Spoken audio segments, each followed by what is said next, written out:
Terima kasih telah menonton video ini. Jangan lupa dukung channel kami dengan mengklik tombol subscribe, like, dan komen ya. Barakallahu fiikum.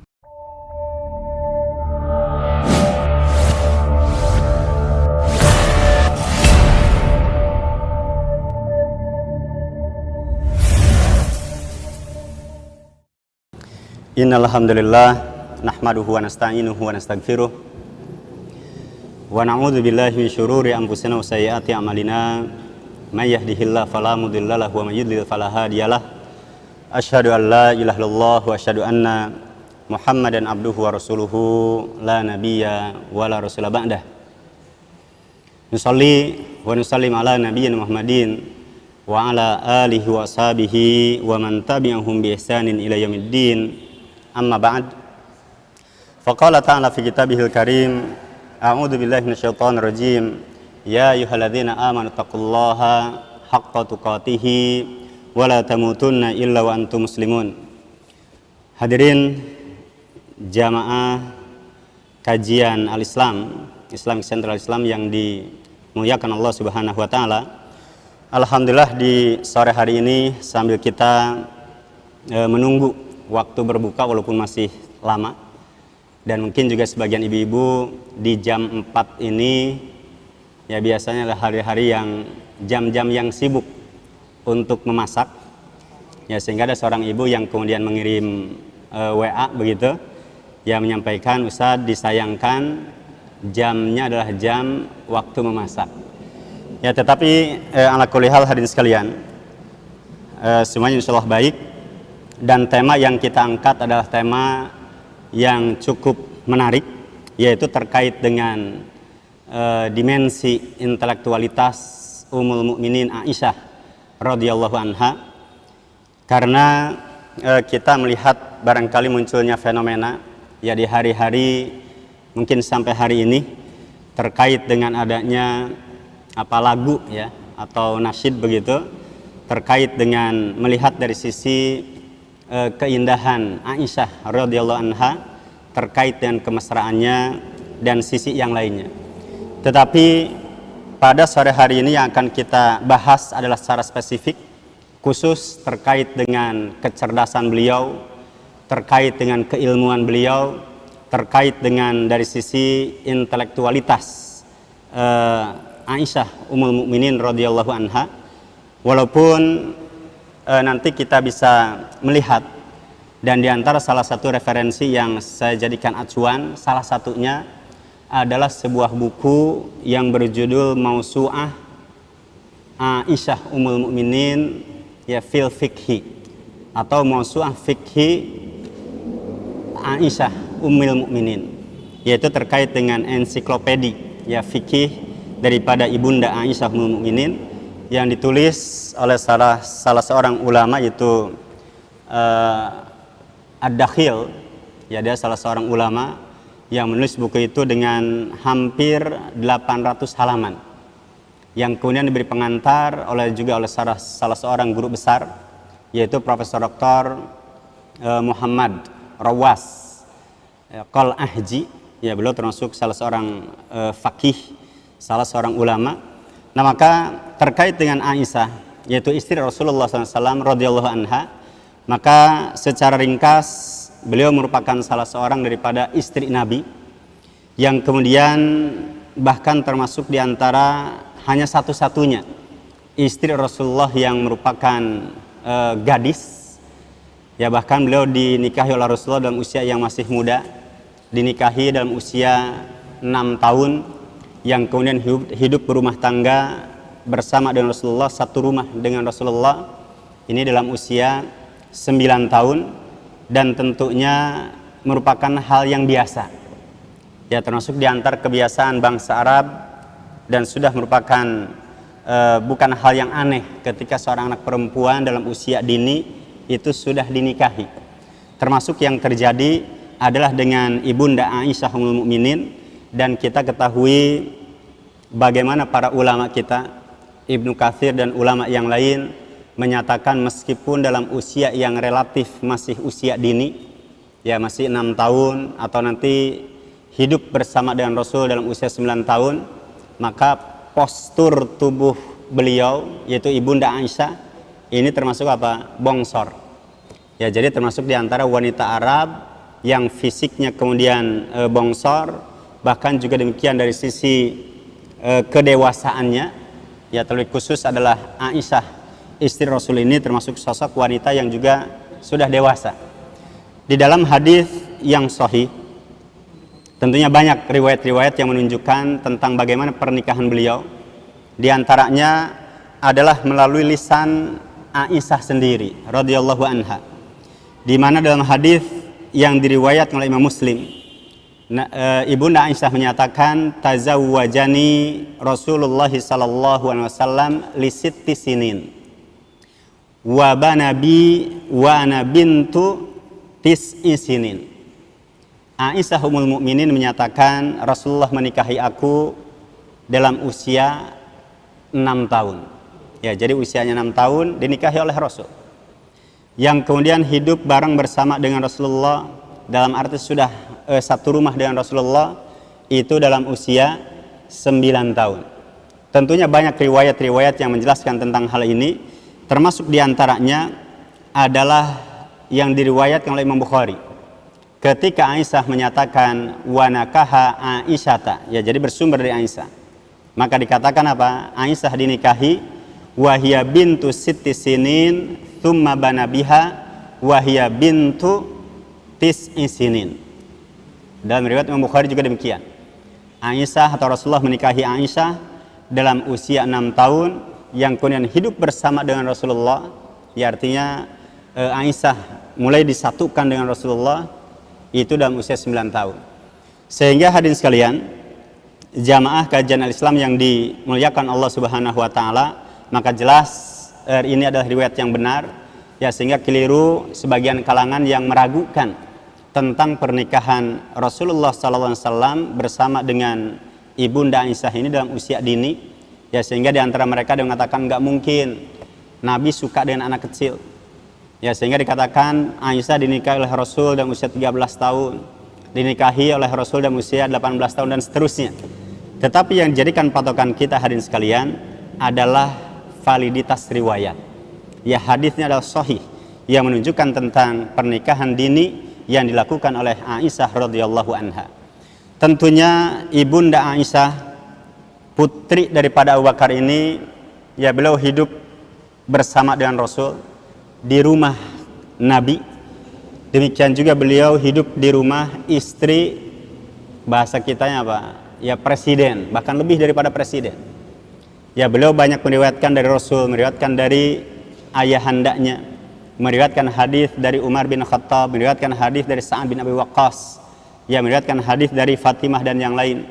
Demikian juga di antara muridnya atau misalnya di antara sahabat yang meriwayatkan hadis dari Ummul Mukminin ini, ya, adalah misalnya Abdullah bin Umar, demikian juga dengan Ibnu Abbas, demikian juga dengan Abdullah bin Zubair, Abu Hurairah, kemudian para sahabat yang lain termasuk generasi tabi'in. Ya, di antaranya misal adalah Urwah bin Zubair. Kemudian kenapa Aisyah Ummul Mukminin ini dikatakan sebagai Ummul Mukminin? Sebagaimana tadi di awal kita sampaikan bahwasanya beliau merupakan salah satu daripada istri Nabi kita, Nabi Muhammad SAW, dan dikatakan Ummul Mukminin bukan berarti ibu kandungnya orang beriman, ya, dalam arti biologis, bukan. Tetapi hal ini sesuai dengan firman Allah Subhanahu wa taala yang ada dalam surat Al-Ahzab ayat yang ke-6. Dalam surat yang ke-33 ayat yang ke-6 Allah menyatakan a'udzubillahi minasyaitonirrajim wa azwajuhu ummahatuhum. Dan istri-istri Nabi itu adalah ibu-ibu mereka. Yang dimaksud dari ibu-ibu mereka adalah terkait dengan keharaman untuk dinikahi. Ya, sebagaimana dalam ayat yang lain.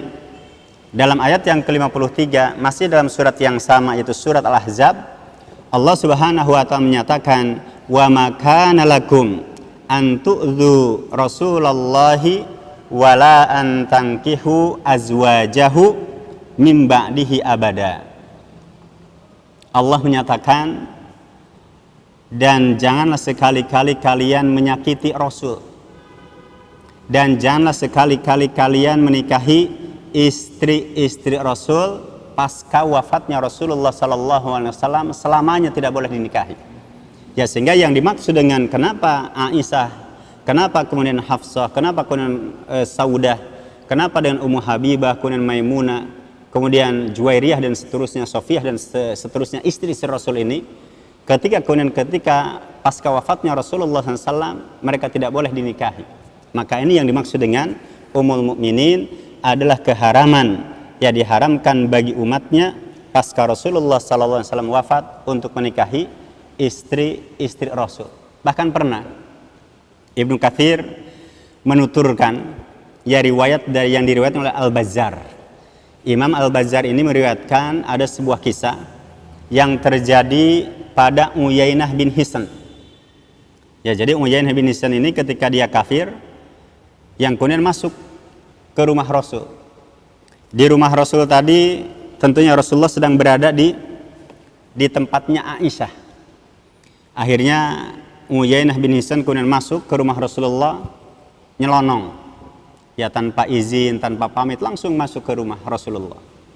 Akhirnya Rasul bertanya, fa'ainal istidzan, wahai Uyainah, kenapa kamu masuk tanpa izin? Mana kamu izin kamu? Akhirnya kemudian Uyainah menyatakan, ya Rasulullah, ya sejak saya, jadi ini dia menceritakan, yang kemudian mengatakan apa? Ya Rasulullah, sejak saya menjadi orang ya mudhar, maka sejak saat itu saya tidak pernah melakukan izin. Akhirnya Uyainah bertanya, terus perempuan ini siapa? Akhirnya kemudian Nabi menyatakan, hadhihi Aisyah ummul mukminin. Ya, berarti Uyainah ini baru masuk Islam, ya, baru masuk Islam, masuk ke rumah Rasulullah tanpa izin. Kemudian di samping Rasulullah ada Aisyah. Yang kemudian Uyainah bertanya, siapa perempuan ini? Dan menggunakan kata-kata, siapa perempuan yang Humairah ini, perempuan yang putih ini.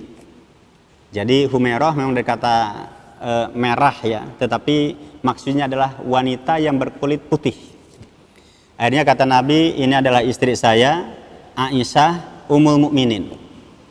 Akhirnya apa? Uyainah mengatakan, wahai Rasulullah, sudah, kalau begitu istri Anda ini buat saya saja. Ya, ini luar biasa. Jadi sosok laki-laki yang apa? Seseorang yang congkak, ya, tidak punya etika, tidak punya adab kepada Rasulullah. Akhirnya Nabi menyatakan, ya Uyainah, innallaha harrama dzalik. Wahai Uyainah, tidak boleh. Jadi kalau Aisyah ini kemudian misal saya sudah tidak ada, maka istri saya ini tidak boleh kamu nikahi. Dan Allah telah mengharamkannya.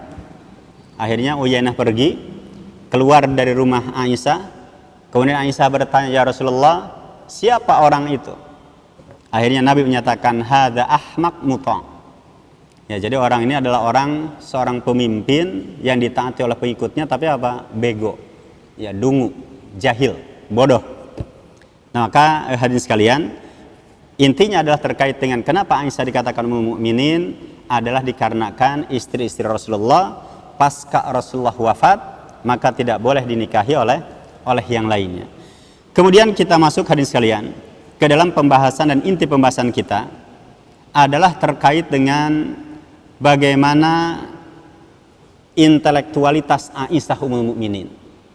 Ya, kita akan melihat di sini. Di antaranya adalah yang pertama, beliau, istri Rasul itu Aisyah ummul mukminin ini merupakan salah satu fuqaha sahabat. Ya, jadi para sahabat itu tidak semua sahabat faqih. Tidak semua sahabat kemudian alim. Ya, tingkat keulamaannya, tingkat intelektualitasnya itu berbeda-beda. Maka di antara dimensi intelektualitas Aisyah yang pertama, beliau merupakan seorang yang faqih dan merupakan fuqaha us-sahabah. Bahkan Ibnu Hazm di dalam kitabnya Al-Ihkam fi Usulil Ahkam, beliau menyebutkan fuqaha us-sahabah thalathatu aqsam. Beliau menyebutkan bahwasanya para fuqaha di antara para sahabat itu ada tiga bagian. Ada tiga klasifikasi. Ada fuqaha yang banyak fatwanya. yang paling banyak kemudian memberikan ilmunya, pengajarannya. Maka di urutan yang pertama ini jumlahnya banyak di antara para sahabat ini, tetapi uniknya Ibnu Hazm meletakkan urutan pertama adalah Aisyah Ummul Mukminin. Ya, jadi fuqaha sahabat ada 3 kelompok. Kelompok yang pertama adalah sahabat yang paling banyak mengeluarkan fatwa, paling banyak kemudian ilmu dan seterusnya. Maka urutan pertama itu adalah Aisyah. Ya, walaupun nanti ada Umar, ada Ali bin Abi Thalib, ada para sahabat yang lain, ada Abdullah bin Umar, tapi urutan pertama adalah Aisyah. Nanti kelompok yang kedua di antara fuqaha sahabat itu adalah sahabat yang berada di medium, pertengahan. Ya, seperti siapa? Seperti Ummu Salamah istri Rasul. Dan yang ketiga adalah yang sedikit, yang jarang berfatwa, jarang mengeluarkan hukum-hukum fikih. Ya, misal dalam sebuah permasalahan kan sudah disebutkan Aisyah berpendapat. Itu banyak kita temukan. Nah, maka di level yang ketiga adalah yang paling sedikit. Maka di antara istri Nabi ada Hafsah, ada Sofiyah, ada Juwairiyah, ya, kemudian ada Maimunah, kemudian ada Habibah, termasuk juga putri Rasulullah itu Fatimah binti atau putri Rasulullah sallallahu alaihi wasallam. Ini poin yang pertama. Kemudian yang kedua, di antara dimensi intelektualitas Aisyah adalah bisa kita lihat beliau merupakan sosok yang paling banyak fatwanya. Ya, jadi kalau tadi adalah fuqaha, faqih. Yang kedua mufti, yaitu sosok yang paling banyak fatwanya. Di antara sahabat yang paling banyak fatwanya adalah Aisyah Ummul Mukminin. Misal ketika Aisyah ditanya terkait dengan ayat yang ada dalam surat Al-An'am ayat 121, ketika Allah menyatakan wala ta'kulu mimma lam yuzkar ismullahi alaih. Janganlah kalian memakan binatang hewan yang tidak disembelih nama Allah. Maka Aisyah mengatakan idza sami'tal kitabi yusammi ghairallahi fala ta'kul. Kalau kamu mendengar ada ahli kitab yang kalau menyembelih hewan itu tidak menyebut nama Allah, maka apa? Jangan dimakan. Ini perkataan Aisyah. Sehingga apa yang dikatakan Aisyah ini kemudian para ulama menyatakan yang dikatakan beliau mirip dengan yang dikatakan sahabat Ali, sahabat Abdullah bin Umar. Kemudian ada Imam Tawus dari generasi tabi'in, ada Al-Hasan Al-Basri dan ulama yang lain. Ya, sehingga wajar kalau kemudian Abu Musa Al-Asy'ari, sahabat Rasul, beliau menyatakan, saya artikan saja, beliau menyatakan jika kami para sahabat mendapatkan permasalahan, ya misal terkait dengan hadis, maka apa yang dilakukan para sahabat? Abu Musa menyatakan fasa'alna Aisyata illa wajadna indaha minhu ilman. Kami para sahabat kalau ada kesalahpahaman terkait dengan hadis, kalau ada kemudian hadis yang kami belum ketahui, maka kami datang kepada Aisyah dan kami bertanya kepada Aisyah, yang kemudian apa? Niscaya kami akan mendapatkan penjelasan dan ilmu dari Aisyah. Ini pengakuan dari sahabat yang mulia, yaitu Abu Musa Al-Asy'ari. Demikian juga dengan seorang tabi'in yaitu Imam Masruq. Beliau menyatakan, aku melihat, ya ini seorang tabi'in senior. Masruq menyatakan, aku melihat para sahabat yang senior ini, ya para sahabat yang senior, termasuk demikian dengan Abu Hurairah, Abdullah bin Umar dan yang lainnya. Ya, para sahabat yang senior ini apa? Yas'alunaha anil faraid. Senantiasa bertanya kepada ibunda Aisyah terkait dengan hukum-hukum, ya terkait dengan faraid secara spesifik. Maka ini poin yang kedua, bahwasanya di antara dimensi intelektualitas Aisyah adalah sering memberikan fatwa. Dan yang ketiga, kita bisa melihat dari sisi Aisyah Ummul Mukminin ini merupakan wanita yang menguasai beragam disiplin ilmu. Ya, jadi beragam disiplin ilmu terkait dengan medis, ya atau kedokteran. Aisyah punya ilmu tentang itu. Terkait dengan ilmu asbab nuzul, ya kronologis turunnya ayat, maka Aisyah punya ilmu tentang hal itu. Demikian juga dengan sunnah, dengan syair, ya terkait dengan riwayat, terkait dengan ilmu nasab, terkait dengan hari-hari peperangan bangsa Arab. Aisyah juga menguasainya. Sehingga salah seorang murid beliau dan termasuk keponakan beliau yaitu Urwah, sebagaimana dinukil oleh Imam Zahabi, maka Urwah bin Zubair ini mengatakan, ma ra'aitu ahadan a'lamu bitibbi min Aisyah. Aku tidak melihat seseorang yang paling menguasai ilmu tentang kedokteran kecuali Aisyah. Atau Urwah mengatakan, aku telah banyak menemani Aisyah dan tidak ada sosok yang aku lihat yang paling tahu tentang ayat itu turun, yang paling tahu tentang ilmu faraid, yang paling tahu tentang sunnah, tentang syair, tentang riwayat-riwayat dari Nabi. Demikian juga terkait dengan peperangan yang terjadi pada bangsa Arab, ilmu nasab, dan yang lainnya kecuali siapa? Urwah mengatakan, kecuali hal itu aku temukan pada diri Aisyah Ummul Mukminin. Ya, ini luar biasa. Pengakuan dari tabi'in yang sekaligus merupakan murid daripada ibunda Aisyah. Demikian juga dengan Imam Zuhri, salah seorang tabi'in junior. Ya, kalau Urwah tabi'in senior. Imam Zuhri yang merupakan tabi'in junior, beliau menyatakan kalau saja ilmunya Aisyah, ya. Jadi kalau saja ilmunya Aisyah dibandingkan dengan ilmunya istri-istri Nabi yang lain. Jadi ilmu istri Nabi yang lain digabung dengan istri-istri sahabat yang lain, kemudian dibandingkan dengan ilmunya Aisyah, maka Imam Zuhri menyatakan lakana ilmu Aisyah afdal. Ya, maka apa? Ilmu Aisyah terkait dengan penguasaan beragam disiplin ilmunya, maka adalah jauh lebih baik dan jauh lebih utama. Demikian juga yang dikatakan oleh Imam Atha, ya, seorang tabi'in. Imam Atha menyatakan, dan ini disebutkan dalam kitab Al-Mustadrak, beliau menyatakan bahwasanya Aisyah Ummul Mukminin afqahun nas wa a'lamun nas wa ahsanun nas. Bahwasanya yang namanya ibunda Aisyah itu merupakan manusia yang paling faqih, manusia yang paling berilmu, dan manusia yang paling baik. Nah, ini pelajaran tentunya buat kita semuanya, terlebih khusus adalah kaum ibu, kaum wanita, atau perempuan-perempuan milenial begitu. Ya, hendaknya apa? Melihat Aisyah itu hendaknya apa? Melihat secara utuh. Jangan hanya dilihat dari satu sisi saja. Ya, walaupun sudah bagus. Ya, dengan menurut berita yang ada, ya dengan munculnya nasyid atau lagu Aisyah itu sudah berapa banyak orang yang masuk Islam. Ini luar biasa. Ya, jadi apa? Memunculkan sosok Aisyah itu sudah menjadikan beberapa orang, banyak orang apa? Tertarik dengan Islam dan masuk Islam gara-gara kemudian tertarik dengan kisah Aisyah tadi. Ini luar biasa. Ya, maka di sini saya akan tambahkan tadi, dilihat dari sisi intelektualitasnya. Demikian juga dengan Muawiyah. Muawiyah bin Abi Sufyan itu bertanya kepada Ziyad. Perkataan Muawiyah kepada Ziyad, siapakah manusia yang paling berilmu? Akhirnya apa? Ziyad mengatakan, idza azamta alayya fa Aisyah. Kalau Anda wahai khalifah, wahai Muawiyah, memaksa saya untuk menyebutkan siapa yang paling berilmu, maka apa? Jawabannya adalah Aisyah, yaitu istri Nabi kita, Nabi Muhammad sallallahu alaihi wasallam. Baik, ini di hadapan saya sudah menyiapkan, ya, termasuk perkataan Ibnu Taimiyah dan ulama yang lain, tetapi karena kondisi waktu yang sangat singkat. Kemudian yang keempat, kita bisa melihat dari sisi dimensi intelektualitas Aisyah ini adalah dari sisi beliau merupakan muhaddits.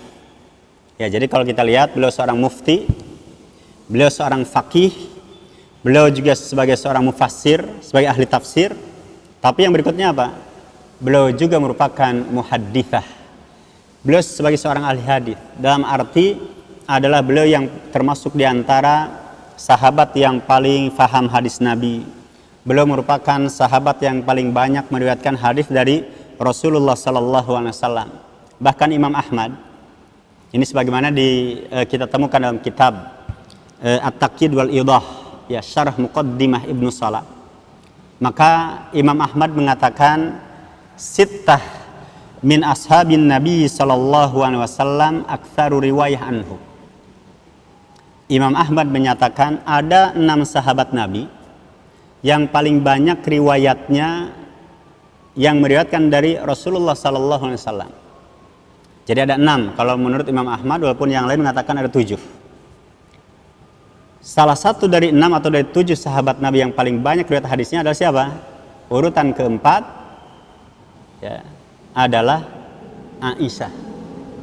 Ya, Aisyah radhiyallahu anha. Ya, sehingga wajar kalau ada riwayat yang mengatakan khudhu syatra dinikum an hadhil Humairah. Ambillah separuh agama kalian dari istri saya, yaitu apa? Aisyah.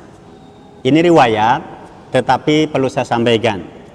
Ya, biar tidak salah paham. Para ulama menyatakan seluruh riwayat yang menggunakan kata-kata Humairah yang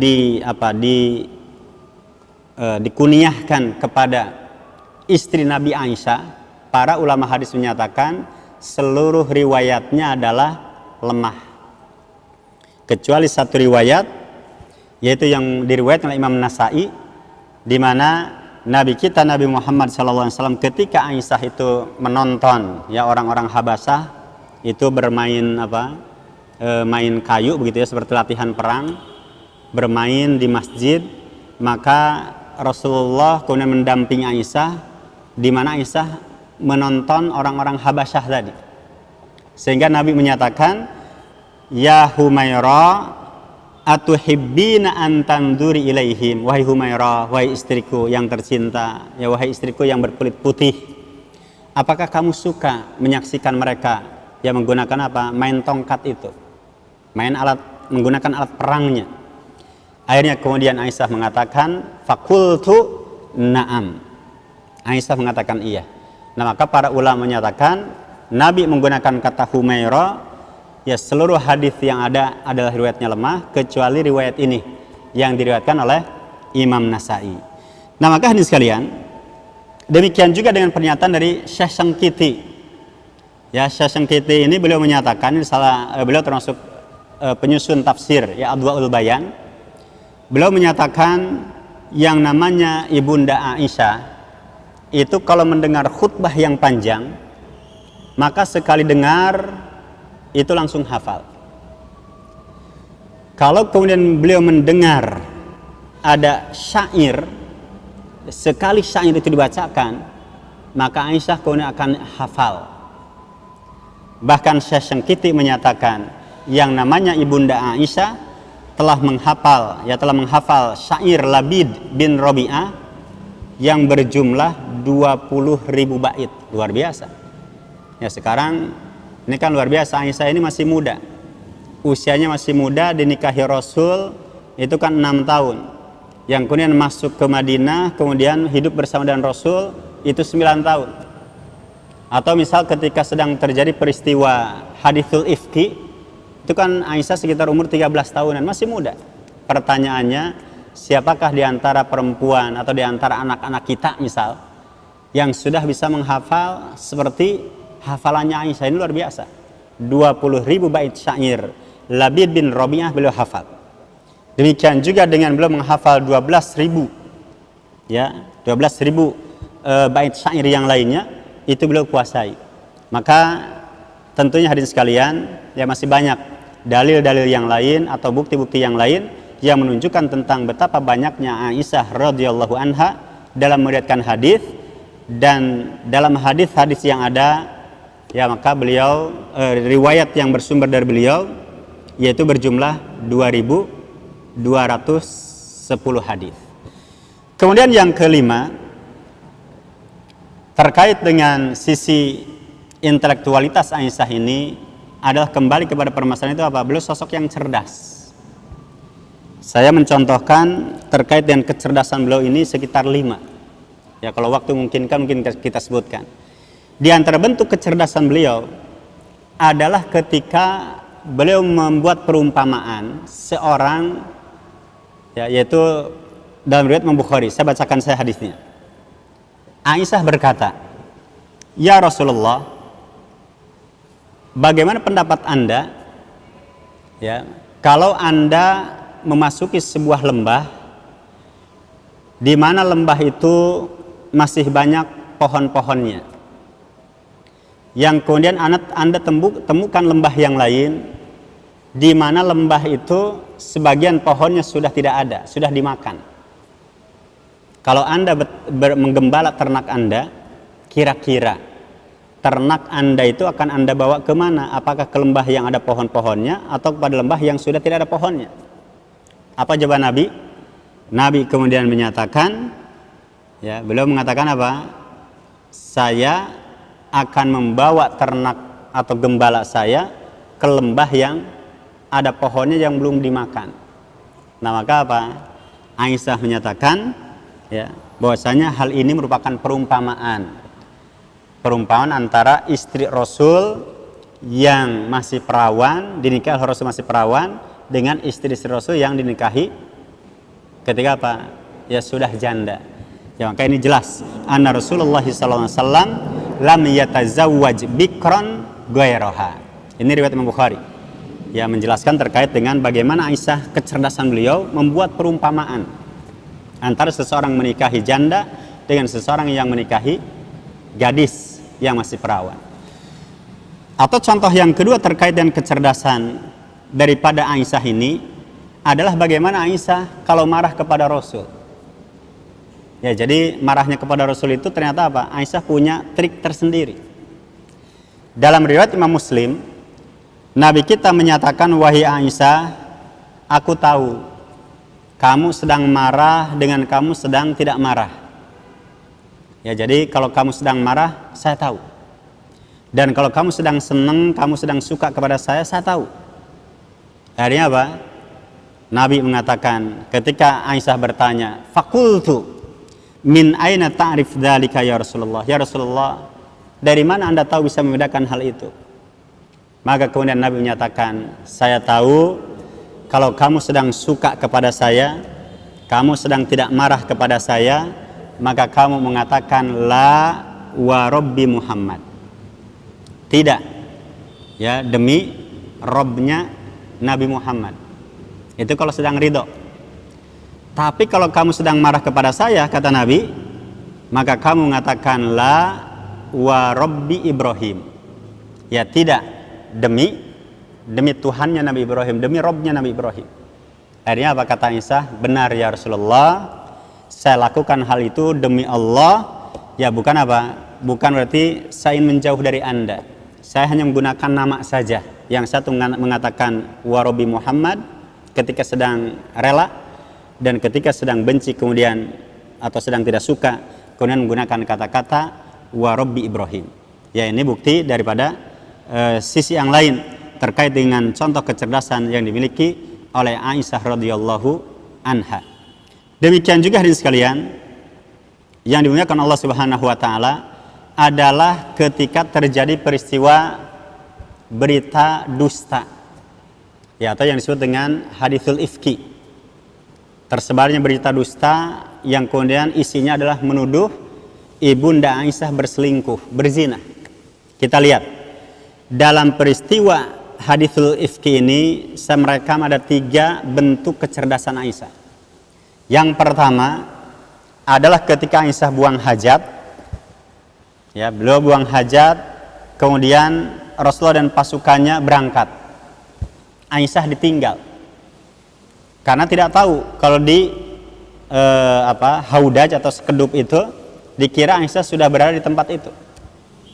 Ketika berangkat, Aisyah kembali ke tempat itu, kemudian ditemukan Rasulullah dengan para sahabat yang lain sudah tidak ada. Apa kecerdasan Aisyah? Aisyah tidak nyusul, Aisyah tidak pergi, Aisyah tidak meninggalkan tempat itu. Kenapa demikian?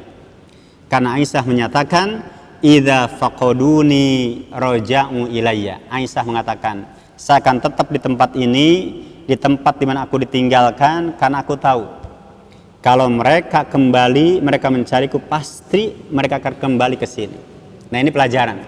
Ya, kalau terpisah dari kelompoknya, terpisah dari grupnya, maka apa? Jangan pindah ke tempat lain. Hendaknya apa? Tetap berada di tempat itu. Ya, ini terkait dengan jamaah haji, jamaah umroh, atau misal dalam kejadian-kejadian yang lain, maka gunakan prinsip yang dilakukan Aisyah, tidak meninggalkan tempat di mana beliau ditinggalkan. Dan uniknya, coba di tempat yang gelap gulita, kemudian di daerah gurun, tidak ada orang ketika itu, tapi apa? Bisa-bisanya Aisyah ngantuk dan tidur. Ini luar biasa. Sulit kita menemukan ya seseorang yang kemudian bisa seberani dan sehebat Aisyah tadi. Dalam kondisi yang kalut, kondisi yang mencekam, kondisi yang menakutkan, tapi apa? Malah bisa tertidur. Ini luar biasa. Bahkan kita temukan dalam ayat terkait dengan perang, ya di antara peperangan yang dilakukan oleh Nabi dan para sahabat, idh yughashshikumun nu'as. Ingatlah ketika Allah kirimkan kepada kalian rasa ngantuk. Maka ngantuk itu anugerah, terlebih khusus ngantuk di tempat yang mencekam. Ketika perang masih bisa ngantuk, masih bisa apa? Ya tidur. Ya ini luar biasa, termasuk yang dilakukan oleh Aisyah tadi, dan Aisyah mengatakan fa'alqallahu alayyan nauma fanimtu. Allah kirimkan kepadaku rasa ngantuk, kemudian apa? Aku tidur.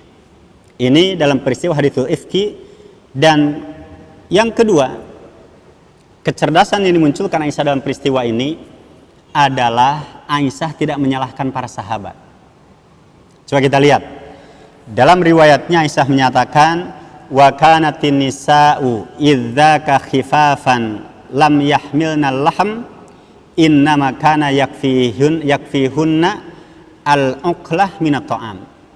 Aisyah mengatakan para sahabat itu yang memikul aku itu pergi, saya maklumi karena para wanita pada masa itu adalah khifaf.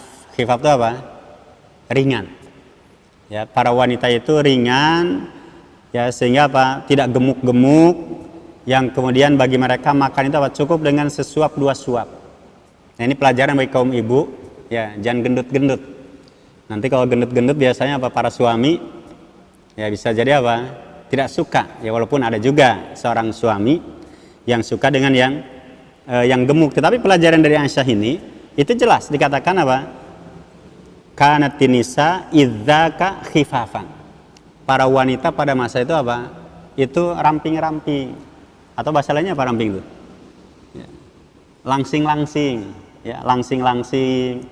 Sekarang luar biasa, ibu-ibu ingin langsing tuh luar biasa. Ini ada yang diet, ada yang luar biasa. Yang kita ambil pelajaran adalah Aisyah istri Nabi tidak mengatakan kenapa para sahabat tidak menunggu saya. Aisyah tidak menyalahkan, Aisyah tidak marah. Tetapi justru Aisyah menyatakan saya maklumi karena apa? Memang tubuh kami ini ramping-ramping. Tubuh kami ini langsing-langsing, ringan-ringan. Sehingga antara di sekedup tadi, ya di haudaj tadi, itu ada Aisyah dengan tidak, itu sama. Ya terbawa ringan tadi. Maka di sini pelajarannya adalah bagaimana Aisyah memberikan uzur, ya, memaafkan, memaklumi, dan Aisyah tidak menyalahkan. Ini diantara kecerdasan beliau dalam apa? Mengendalikan emosinya. Kemudian yang ketiga terkait dengan kecerdasan beliau di dalam peristiwa haditsul ifki ini adalah mengeluarkan kata-kata yang brilian. Kan sempat terucap seolah-olah mengatakan wahai Aisyah, sudahlah kamu ngaku saja kalau kamu berzina, tinggal bertobat saja, nanti Allah akan apa? Mengampuni kamu. Tetapi Aisyah mengatakan, ya beliau menyatakan dengan ungkapan yang menarik, dan ini luar biasa. Ya, saya melihat di sini ada kecerdasan dari yang beliau sampaikan. Beliau mengatakan kalau saja aku mengatakan aku melakukan perbuatan itu, ya padahal aku sendiri tidak melakukannya, maka apa? Allah pasti tahu aku tidak melakukannya. Ya, tetapi sayang kalian tidak mau mengakuinya. Maka sudah cukup bagiku adalah perkataan kama qala Abu Yusuf fasabrun jamil wallahul musta'anu ala ma tasifun. Ya, maka cukup bagiku untuk berpegang dengan apa yang dikatakan oleh bapaknya Nabi Yusuf, yaitu Nabi Yakub, yaitu apa? Fasabrun jamil. Sudah, ya bersabar saja, dan Allah Maha Pelindung, Maha Penolong atas apa yang kalian tuduhkan. Maka hadirin sekalian, jamaah kajian yang dimuliakan Allah Subhanahu wa taala, ini diantara 3 bentuk kecerdasan yang ada dalam peristiwa haditsul ifki. Kemudian dimensi intelektualitas Aisyah ummul mukminin yang ke-6, ini penting bagi kaum ibu, adalah bagaimana Aisyah Ummul Mukminin ini menghormati suami, yaitu menghormati Rasul. Ya, di antaranya adalah terkait dengan pernyataan Aisyah yang menyatakan ma yamna'uni minat taharruk illa makana Rasulullah sallallahu alaihi wasallam ala fakhidhi. Ya, jadi Aisyah mengatakan tidak ada yang menghalangiku untuk bergerak. Ya, jadi ketika itu beliau sedang duduk, yang kemudian apa? Rasulullah berbaring bersandar di pahanya Aisyah. Jadi selama Rasul kemudian berbaring di pahanya Aisyah, Aisyah tidak bergerak, tidak mau membangunkan Rasul, tidak mengatakan ya Rasulullah bangun dulu saya pegel, tidak. Beliau tetap bertahan karena beliau apa? Menghormati suaminya. Nah, ini sempat muncul nih. Ya, sempat muncul misal ketika kita sekarang sedang terkena wabah, ya sempat ada apa namanya? Meme ya, ada meme atau ada meme begitu. Ya, ada suami yang kemudian serba salah. Kalau tinggal di rumah diomelin istri. Ya, jadi kalau stay at home diomelin istri. Dia bingung kalau keluar rumah ada corona. Ya, atau sempat viral juga tuh ada foto. Ya, ada orang Prancis, walaupun mukanya muka Cina begitu. Ya, dia mengatakan apa? Ternyata berada di dalam rumah itu jauh lebih mengerikan dibandingkan dengan di luar rumah. Yaitu apa? Maksudnya adalah dia punya istri dan istrinya apa? Lebih mengerikan daripada virus corona. Nah, ini pelajaran. Ya, jadi kalau misal suami lebih banyak di rumah, kita ambil pelajaran dari Ibunda Aisyah. Tidak mencela Rasul karena apa? Tetap berada di samping Aisyah. Ya, berlama-lama di pangkuan Aisyah.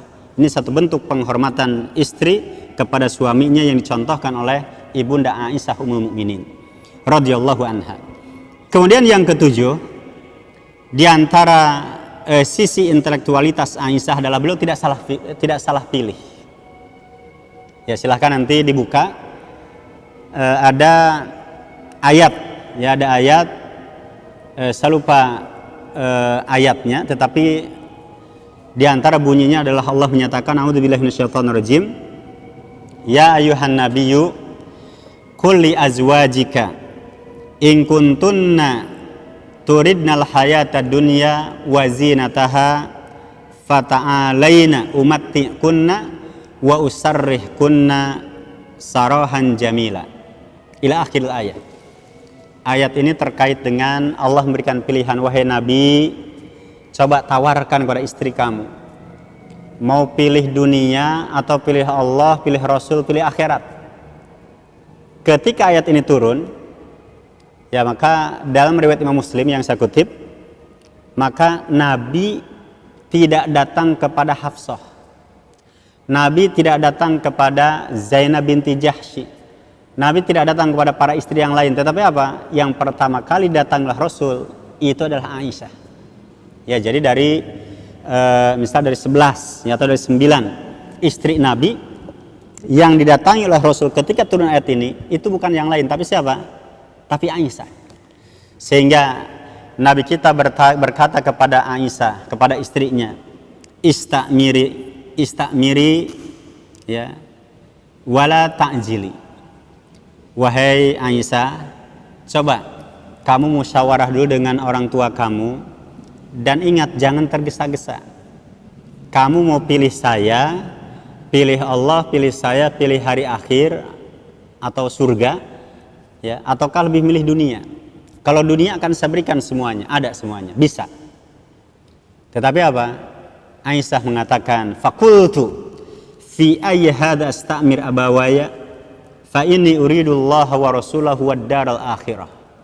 Aisyah mengatakan kepada Rasulullah, untuk apa saya bermusyawarah dengan orang tua saya? Ya, untuk apa saya bermusyawarah dengan orang tua saya terkait dengan hal ini? Jadi Aisyah mengatakan, saya pilih Allah, saya pilih Rasul, saya pilih hari akhirat, dan ini tidak perlu musyawarah. Ini luar biasa. Ya, ini apa? Luar biasa. Karena apa? Coba kita lihat Bapak Ibu sekalian. Aisyah itu Aisyah itu keturunan orang miskin atau orang kaya? Ini di saya ada jamaah ini, ada sebagian jamaah. Saya tanya, Aisyah itu dari keturunan orang miskin atau orang kaya? Jawabannya apa? Orang kaya. Abu Bakar itu luar biasa, beliau seorang yang kaya raya. Aisyah hidup terbiasa dengan kehidupan yang kaya raya. Hidup dengan Rasul itu sebenarnya kaya, tapi Rasul kan luar biasa digambarkan. Di rumah Aisyah tidak ada makanan kecuali hanya 2 yang putih atau 2 yang hitam. Itu apa? Air dan kurma saja. Kurmanya pun bukan karungan. Ya, tapi apa? Ketika datang seorang perempuan membawa 2 anak perempuan, Aisyah hanya memberi 3 biji kurma. Dan itu yang ada pada Aisyah. Ya, luar biasa. Aisyah terbiasa dengan hidup mewah. Aisyah terbiasa dengan hidup yang kaya raya, karena Abu Bakar merupakan sosok yang saudagar, seorang yang kaya raya, bahkan seluruh hartanya sempat diinfakkan untuk kepada Rasulullah. Tapi kan masih banyak harta kekayaannya. Ini luar biasa. Jadi apa? Beliau tidak glamor, beliau tidak memilih kehidupan dunia. Ya, maka apa? Beliau lebih memilih Allah, memilih Rasul, meskipun hidup pas-pasan. Ini satu bentuk apa? Kecerdasan yang dimiliki oleh Aisyah ummul mukminin, tidak salah pilih. Ya, ini pelajaran juga ya bagi kaum calon-calon istri begitu. Ya, jangan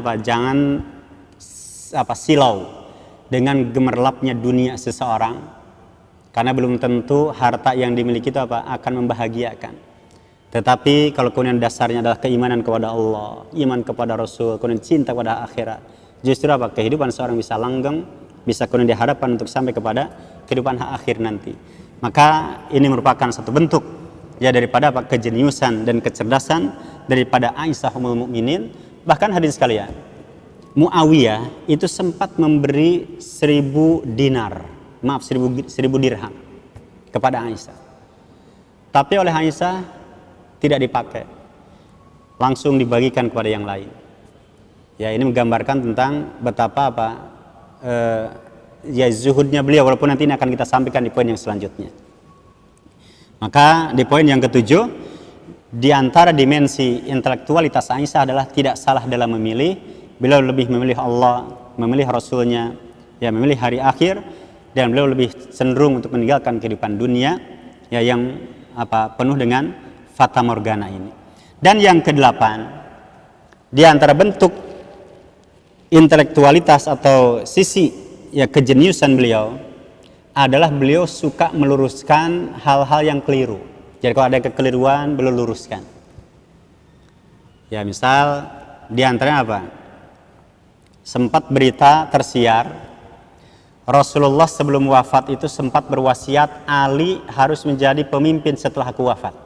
Itu yang tersiar. Maka dalam riwayat Imam Bukhari, Aisyah kemudian meluruskan.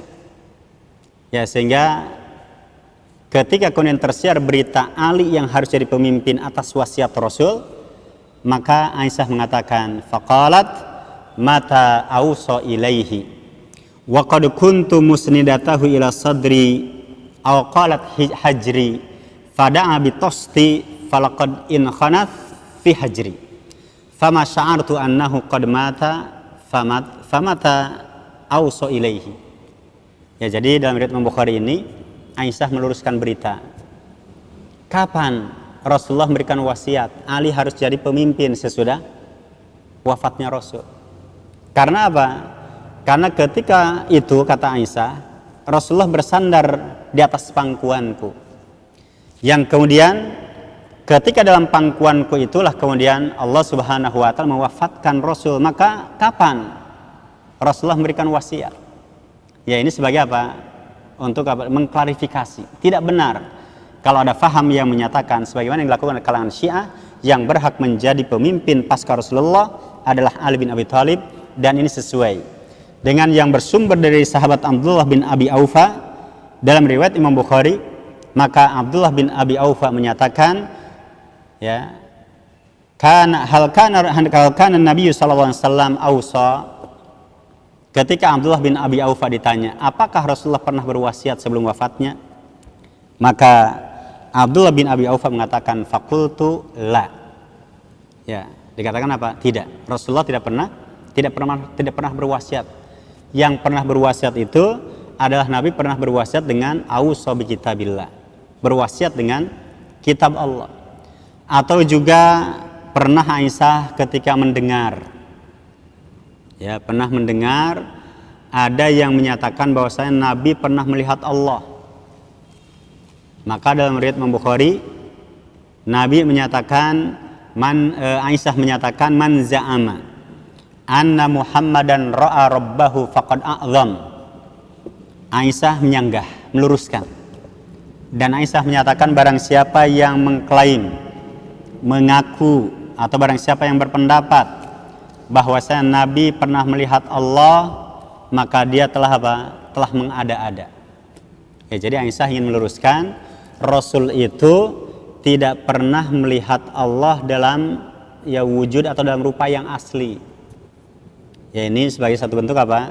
Klarifikasi dan penyanggahan dari Aisyah Mukminin, dan ini juga merupakan contoh ya dari sisi apa? Kejeniusan dan dilihat dari sisi intelektualitas Aisyah radhiyallahu anha. Kemudian yang tidak boleh dilupakan hadirin sekalian adalah yang kesembilan. Di antara dimensi intelektualitas Aisyah ini merupakan tokoh atau salah satu tokoh pemimpin yang handal. Jadi beliau seorang wanita, seorang perempuan tapi jadi pemimpin. Contohnya apa? Dalam perang Jamal, ya dalam perang Onta. Coba kita lihat siapa tokoh sahabat yang ada dalam perang Jamal. Itu kan 3. Ada Aisyah, ada Zubair bin Awam, ada Thalhah bin Ubaidillah. 3 tokoh ini beliau dijadikan rujukan. Ya bahkan ketika Ahnaf bin Qais, salah seorang sahabat, Ahnaf bin Qais ini ketika menemukan Utsman dikepung, ya sahabat Utsman, Khalifah Utsman ini kan dikepung. Akhirnya Ahnaf bin Qais datang kepada Thalhah dan Zubair. Ya wahai Thalhah, wahai Zubair, saya melihat Utsman ini akan terbunuh.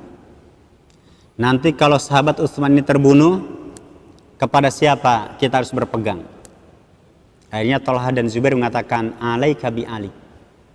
Kamu hendaknya berpegang, merujuk kembali kepada Ali. Ini pelajaran, Zubair dan Thalhah itu tidak benci Ali. Ketika Ahnaf bin Qais selesai dari Zubair dan Thalhah, yang datangi siapa? Dia datang kepada Aisyah Ummul Mukminin. Dan beliau mengatakan, laqitu Aisyah ba'da qatli Utsman. Setelah sahabat Utsman terbunuh, saya temui Aisyah di Mekah. Akhirnya saya tanya Aisyah Ummul Mukminin, apa yang kau perintahkan, apa yang Anda perintahkan untukku? Kemudian qalat alaika bi Ali. Aisyah berkata, wahai Ahnaf, hendaklah kamu berpegang kepada sahabat Ali bin Abi Thalib. Ya, maka di sini Aisyah dijadikan rujukan. Beliau merupakan seorang wanita tetapi apa? Punya jiwa kepemimpinan. Bagaimana beliau bukan seorang wanita yang punya jiwa kepemimpinan? Ya karena apa? Kita lihat Aisyah ini seorang perempuan tapi punya jiwa kepemimpinan, punya jiwa leadership. Yang pertama lahir dari keluarga pemimpin. Abu Bakar itu kan khalifah, pemimpin dia. Atau ketika Abu Daginah, ya ada Daginah ya, tokoh Quraisy. Ketika melihat Abu Bakar ini diusir dari Mekah, dia kan jadi apa? Jadi pelindungnya. Ya dan Daginah mengatakan apa? Wahai Abu Bakar, orang seperti Anda tidak layak diperlakukan seperti ini. Artinya apa? Abu Bakar seorang tokoh, seorang pemimpin. Maka akan melahirkan juga seorang anak yang berjiwa pemimpin. Yang kedua, Aisyah ini adalah istri Nabi. Nabi itu seorang nabi, seorang kepala negara. Bahasa sekarang apa? Ya presiden, bahkan lebih tinggi daripada presiden. Istri seorang kepala negara. Maka wajar kalau kemudian Aisyah memiliki jiwa kepemimpinan karena apa? Tertular dari ayahandanya. Demikian juga tertular dari suaminya yang merupakan seorang nabi dan sekaligus seorang kepala negara. Dan yang ke-10, saya akan 12 saja untuk membuktikan kalau Aisyah itu seorang intelek, seorang yang jenius, seorang yang cerdas, adalah beliau termasuk di antara sosok yang senantiasa menjadi pembela kaum wanita. Ini penting. Ya, jadi beliau simpati kepada kaum wanita, berempati kepada kaum wanita atas apa yang mereka derita, atas apa yang mereka rasakan. Di dalam hadis riwayat Imam Bukhari, ya dalam hadis riwayat Imam Bukhari, di mana ada seorang sahabat bernama Rifa'ah mencerai suaminya, mencerai istrinya. Ya, jadi Rifa'ah ini punya istri, dicerai. Setelah masa iddahnya habis, akhirnya dinikahi oleh Abdurrahman bin Zubair. Ya, jadi Abdurrahman bin Zubair menikahi istri Rifa'ah. Yang kemudian hadirin sekalian, akhirnya apa? Rifa'ah ini istrinya atau mantan istrinya datang kepada Aisyah mengadukan perlakuan suaminya yang kedua, yaitu perlakuan Abdurrahman. Jadi Abdurrahman ini mukul, ya, bekas pukulannya itu sampai apa? Membekas dan terlihat membiru. Ini luar biasa ini. Ya, akhirnya apa? Istrinya tadi mengadukan kepada Aisyah, yang kemudian diadukanlah kepada Rasulullah Sallallahu Alaihi Wasallam. Sampai disebutkan dalam riwayatnya, wan nisa'u yansuru ba'duhunna ba'da, qalat Aisyatu ma ra'aitu mithla ma yalqal mu'minatu, ya, li jildiha ashaddu khudratan min thawbiha. Ya, jadi sebutkan wanita itu apa? Saling membela dengan sesama wanitanya. Yang kemudian Aisyah mengatakan kepada Rasulullah, ya Rasulullah, wanita ini luar biasa, yang dialami oleh perempuan ini luar biasa. Ya, tidak pernah aku melihat seorang perempuan yang kulitnya membiru seperti yang dilakukan oleh Abdurrahman kepada istrinya. Nah, maka ini pelajaran penting di sini, yaitu apa? Yang suruh ba'duhuna ba'da. Kaum wanita berempati kepada wanita yang lainnya. Kalau wanita yang lain menderita kesusahan, maka apa? Dia membantu. Dan hal ini termasuk yang dilakukan oleh Aisyah istri Rasulullah Sallallahu Alaihi Wasallam. Saya kira sampai di sini, hadirin sekalian, terkait dengan kajian kita, ya walaupun tidak semuanya saya sampaikan, tetapi paling tidak mewakili ada 10 atau lebih terkait dengan dimensi kecerdasan atau intelektualitas dari ibunda Aisyah radhiyallahu anha, sehingga mudah-mudahan kita semuanya, ya, yang merupakan umat Nabi Muhammad SAW, dan juga terlebih khusus adalah kaum ibu, kaum wanita, ya, para perempuan, termasuk juga generasi milenial, ini tentunya tidak cukup hanya melihat dari satu sisi tentang keunikan daripada Aisyah Ummul Mukminin, walaupun banyak, ya, keunikan, kelebihan yang dimiliki oleh ibunda Aisyah Ummul Mukminin, ya, dan ini tentunya penting kita mengkaji beliau. Demikian barangkali, dan tidak ada sesi tanya jawab, ya, terkait dengan kajian kita di sore hari ini. Benarnya dari Allah, dan mudah-mudahan ada manfaatnya, dan juga mudah-mudahan selama bulan Ramadan ini kita diberikan keistiqomahan oleh Allah Subhanahu wa taala, dan dikuatkan untuk berikan kemampuan melaksanakan ibadah puasa di bulan Ramadan ini meskipun dalam kondisi pandemik, yaitu kondisi merebaknya wabah virus corona. Dan mudah-mudahan kita tentunya mohon kepada Allah Subhanahu wa taala, mudah-mudahan mengangkat bala ini dengan secepatnya. Allahumma rfa' annal bala wal waba wal ghala. Ya Allah, angkatlah dari kami ini, ya, terkait dengan virus yang ada, dengan wabah yang ada, dengan penyakit yang ada. Dan demikian, wal afu minkum, wassalamualaikum warahmatullahi wabarakatuh.